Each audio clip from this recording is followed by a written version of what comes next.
એક ખૂબ પ્રખ્યાત ચિત્રકાર હતો. એણે પોતાની કળા પર ખૂબ જ ગર્વ હતો. એણે એક દિવસ ખૂબ સુંદર અને અદ્ભુત ચિત્ર બનાવ્યું. એણે ચિત્ર પોતાના નગરની વચ્ચોવચ્ચ મૂક્યું અને સાથે સાથે એક લખાણ પણ મૂક્યું.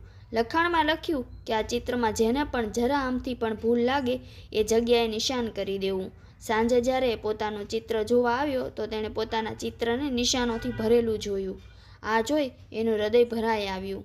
પોતાની કળાનું આવું અપમાન એ સહન ના કરી શક્યો. તેથી એણે આત્મહત્યા કરવાનો નિર્ણય લીધો. આત્મહત્યા કરવા જતાં રસ્તામાં તેને એક મિત્ર મળ્યો. મિત્રએ પૂછ્યું, એ દોસ્ત, કેમ આટલો દુઃખી છો? જે પણ હોય મને જણાવો, મારાથી બનતી કોશિશ કરીશ. આ સાંભળ્યા પછી ચિત્રકારે પોતાની આપવીતી સંભળાવી. આ સાંભળી તેના મિત્રએ કહ્યું, બસ આમ આટલી નાની અમથી વાતમાં આત્મહત્યા ના કરાય. જો સાંભળ, હવે હું કહું એમ કરજે. તેણે કીધું કે હવે બીજું સુંદર પણ સહેજ ભૂલોથી ભરેલું ચિત્ર બનાવ અને તેની સાથે લખાણમાં મેં કહ્યું એમ લખજે. પછી ચિત્રકારે વિચાર્યું, ચાલને તેના વિચાર પ્રમાણે કર્યું જોઉં. બીજા દિવસે ચિત્રકારે એક સુંદર પણ સહેજ ભૂલ ભરેલું ચિત્ર બનાવ્યું અને સાથે એક લખાણ પણ મૂક્યું. લખાણમાં તેના દોસ્તના કહ્યા પ્રમાણે લખ્યું કે જેને પણ આ ચિત્રમાં ભૂલ દેખાય તો તે તરત જ જાતે સુધારી લેવી. પછી ચિત્રકારે સાંજે જઈને જોયું તો આશ્ચર્ય થયું.